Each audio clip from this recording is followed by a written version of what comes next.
So what are we talking about today? January movies!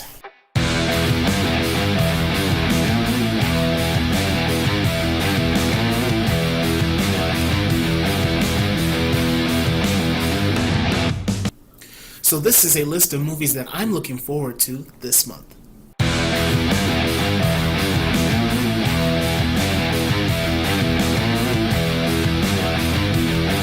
Peter Berg and Mark Wahlberg. They're actually becoming quite the pair.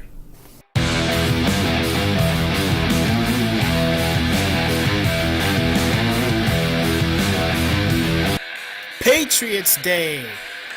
Directed by Peter Berg. He also directed Lone Survivor, which I thought was pretty good. I enjoyed that movie. It was really well acted. Fantastic directing. Very realistic, very gritty, very raw, very emotional, very good. He also directed Deepwater Horizon, which came out, I think, mid-2016, late 2016. It was a good movie. I loved it. It was one of my favorites of 2016. Didn't make it on my top 5 list, but it was definitely one of my favorite movies from Peter Berg, and definitely one of my favorite movies of 2016. Patriots Day stars Mark Wahlberg, and like I said, these two are quite the pair. These two have worked together, I think, pretty much, 3 movies so far. Lone Survivor, Deepwater Horizon, and now Patriots Day. And I've been hearing nothing but good things about this, and so they're really turning into quite the pair now. I mean, they're a dynamic duo now, I think, after 3 times, and it's like, wow, amazing. So it's like the movie also stars John Goodman, Michelle Monaghan, J.K. Simmons, and Kevin Bacon. Now that is a great cast. I love John Goodman. He's fantastic. Michelle Monaghan, I haven't really been seeing her in much lately. J.K. Simmons, need I say more? We know who he is. Kevin Bacon, fantastic actor. I don't think he's getting enough credit now. Last time I saw him where he gave an amazing performance was in X-Men First Class. He played Sebastian Shaw. He was great in that movie. So the Patriots Day movie is an account of a Boston police commissioner named Ed Davis and his actions in the events leading up to the 2013 Boston Marathon bombing and the aftermath, which includes a citywide manhunt to find the terrorists behind the marathon bombing.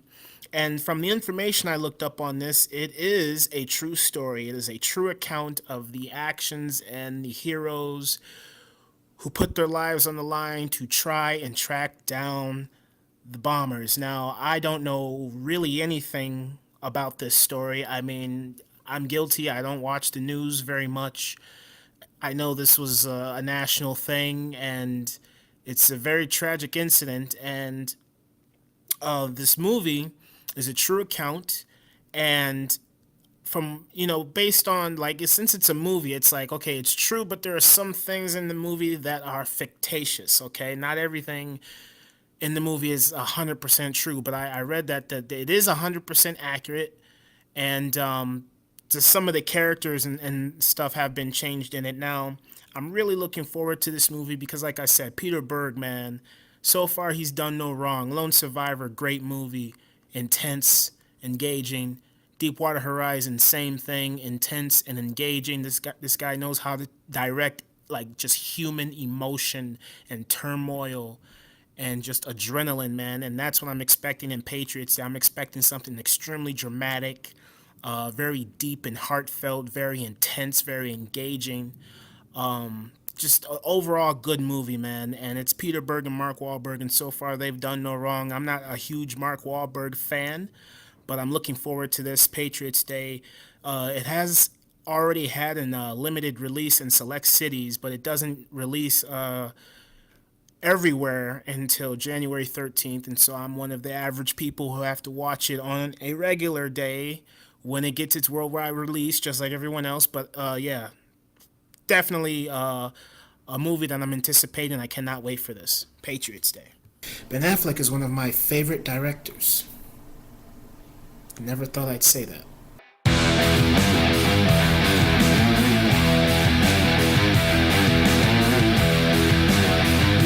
Live by Night. Live by Night. I am really looking forward to this because it is directed by no other than Ben Affleck. The the Affleck man, whatever you want to call him. Batfleck, he's Batman, whatever. You could call him whatever you want. You could say he's the weakest actor of all time. It doesn't matter. You can't deny the fact that Mr. Ben Affleck hits it out of the park every time he directs a movie. He is 3 for 3 right now, man. He has what's under his belt as a director. The Town. Fantastic movie. And by the way, Jeremy Renner was phenomenal in that movie. Then you have Argo. Another phenomenal movie. Knocked it out of the park. I think he won Best Director. Or he at least got nominated or something. But it did. The screenwriter did get a screenwriting award at the Academy for Argo. And then you have his first movie, which I think is his best movie, Gone Baby Gone, which starred his brother Casey Affleck. Now Ben Affleck is tackling the Prohibition Era. The story in this movie is it's set in the Prohibition Era. It's set in the Prohibition Era, and it's centered around a group of individuals and their dealings in the world of organized crime. This is also based off of a book of the same name that was published in 2012. Now, I have not read the book, and I don't think I will. But this movie, just off the fact that it's directed by Ben Affleck, makes me excited. If this movie was directed by any other person than Ben Affleck, I guarantee you I probably would not be interested in this. You see, because it's all Ben Affleck, man. It's like, yeah, a lot of people nowadays say that, yeah, a name on the title or a name on, like, the cover of a poster doesn't mean anything anymore. Well, it doesn't mean much for some people, but for people like, let's say, example, Christopher Nolan, you see that name on a poster, you know that's going to make money with just his name alone. You see a name like Ben Affleck on a poster, maybe, maybe not. I mean, The Accountant didn't do so well. But if you hear a movie is directed by Ben Affleck, and then on the cover of this poster you see it says from the director of Argo, and it's like, oh yeah, that was a good movie. And so it's like anything that Ben Affleck directs, you know it's most likely going to get a lot of positive reviews if it's not going to be a hit at the box office or get a lot of money. But just like, with Mel Gibson and Hacksaw Ridge, for me, I don't like war movies, but since it was a war movie directed by Mel Gibson, I'm going to watch it because I like Mel Gibson's movies that he directs. Same thing with Ben Affleck. I see him as a director, I'm instantly going to that movie regardless what it's about. It can be a movie about Ben Affleck sitting on the toilet taking a dump. If he directs that, I'm watching that, okay? Seriously. I cannot wait for Live by Night. It looks good. I saw the trailer. It definitely has a magnificent cast. Eli Fanning, who was magnificent in The Neon Demon. Please check that out if you haven't seen that. Brandon Gleeson, he's a good actor. Chris Cooper, who's a good actor. Zoe Saldana, who was in Star Trek. Titus Welliver, who was he's a pretty well-known actor. I like him. But I cannot wait for Live by Night. It looks so good. It looks so gritty and intense. It kind of reminds me of The Town, but set during the Prohibition era. So yeah, Ben Affleck, so far, I feel like he can do no wrong. He's 3 for 3 in directing right now. And hopefully this is a good movie. And then if this is good, hopefully his next project, he just gets better, and he can become one of the greats. He can become a Chris Nolan. He can become M. Night Shyamalan when he was hot. And by the way, we'll get to that. But yeah, Ben Affleck, Live by Night, can't wait for this. I am so excited.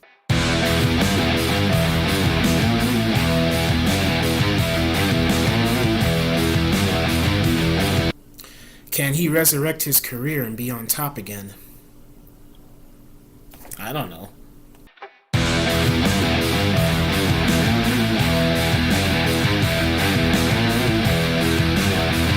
The Sham Hammer, M. Night Shyamalan, is back with another movie that is right up his wheelhouse. It is a very weird movie, I think. From the trailer that I have seen, this looks like an ultra weird movie. Now, M. Night Shyamalan has been on a downward spiral in his career so far. When he first started off, he was doing great movies like The Sixth Sense, which put him on the map. Then he did Unbreakable, which is my favorite movie from him. Then he did Signs, which people loved, and then The Village came along, which I have not seen, but people said that movie sucked. And then from there on, Last Airbender really ruined his career. He got too caught up in himself, is what people say. I saw the movie he did with Will Smith, After Earth, and that movie, I didn't hate it as much as everyone else did. I just thought it was blah. And I saw his last movie, The Visit, which is like a found footage movie.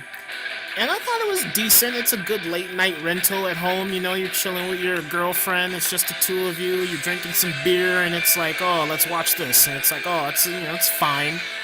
But this one is a movie that is not like a found footage. It's an actual movie, and he's like, all right, Shamhammer, can you do this? Can you bring it back to your roots, to what made you so famous in the first place?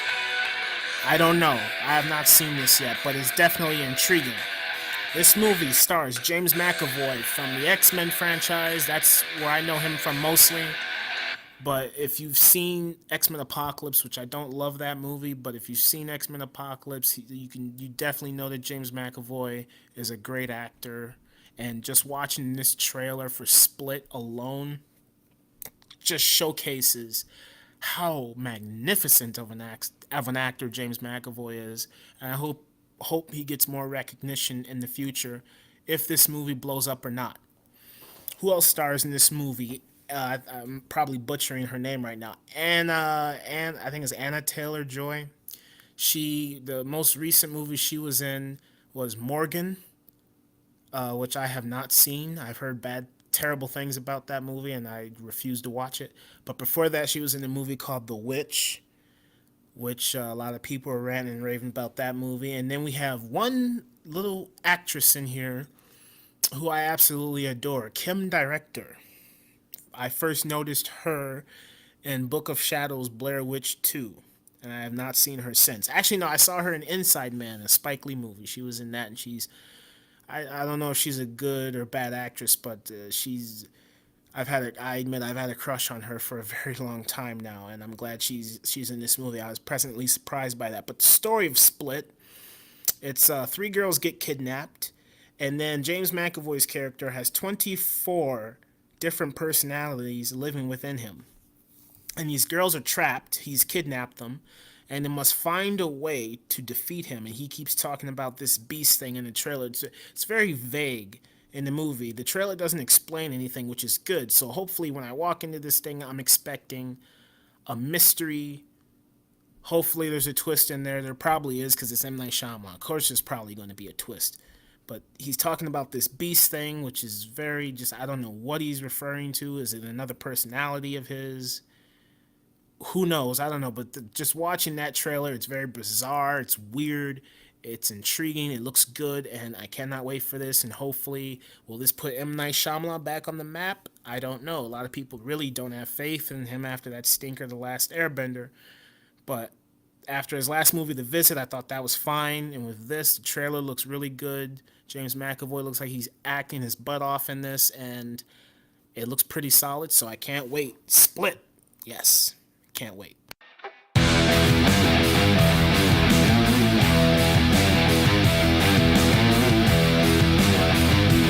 This movie that I am about to talk about is the one that I am looking forward to the most.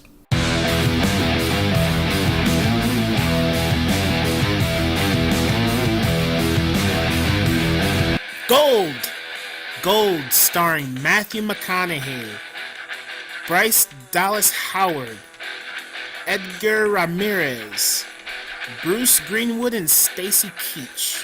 I love me some Stacy Keach, man. I haven't seen that man in a long time. But Gold is a movie directed by, I think, maybe butchering his name right now, but I think it's Stepan Gagin. And he also directed a movie called Traffic. I don't remember what year that came out, but he directed Traffic, which was really good. I think that won some Academy Awards. Then he also directed a movie with George Clooney. I think it was called Syriana or something like that. about the oil companies and their business behind the scenes, and I think George Clooney won an Academy Award for that. So, and this guy hasn't done a movie since that movie with George Clooney. But right now, this guy is 2 for 2. He always directs some really dramatic pieces. And Gold seems like it's just that, because Gold, starring Matthew McConaughey, is based on a true story. It's about an unlikely pair of two individuals, and they go into the Indonesian jungle in search of gold. And it's based on a true story about Matthew McConaughey's character, who is down on his luck, and he goes into the Indonesia jungle searching for gold, and he lands on the biggest gold mine of the century, they say. And then some shady things happen along the way. It's like one of those the rise and fall of stories. It's like you see the rise of this person, and they're at the height of their career, and then things happen in between, and then at the end, what goes up must come down, obviously. And that seems like what this story is all about. And I'm really looking forward to this. I've been looking forward to this ever since I saw the teaser trailer for it. If you have not seen the teaser trailer for Gold, you need to check that out because it is so good. Hopefully the tone of the movie is just like what the teaser trailer showed me, which I highly doubt it. I mean, if the movie is like Wolf of Wall Street, then I'm happy because I loved Wolf of Wall Street. Wolf of Wall Street was a good movie.